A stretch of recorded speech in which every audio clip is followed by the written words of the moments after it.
नमस्कार. मनोहर देवतळे. देशाच्या वाणिज्य मंत्र्याने सभागृहामध्ये सांगितलं की शेतकऱ्यावर कर्ज ते थकीत आहेत.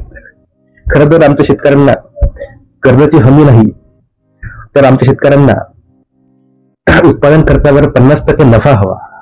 आमच्या शेतकऱ्यांना शेतामध्ये सिंचनाची व्यवस्था हवी आहे. खरं तर शेतकऱ्यांना आपला माल ठेवण्यासाठी गोदाऊन हवं. खरं तर शेतकऱ्यांना आपल्या मालावर एखादा कायदा करत असताना एखाद्या व्यापाऱ्याने हमी भावच्या खाली माल खरेदी करू नये हा कायदा बनायला हवा. करत असताना शेतकऱ्यावर कर्ज काय होत असतं, कर्ज काऊन होत असतं?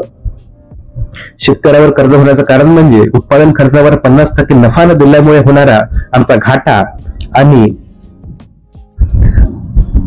नैसर्गिक आपत्तीमुळे होणारा आमचा घाटा, हे कारण असतं.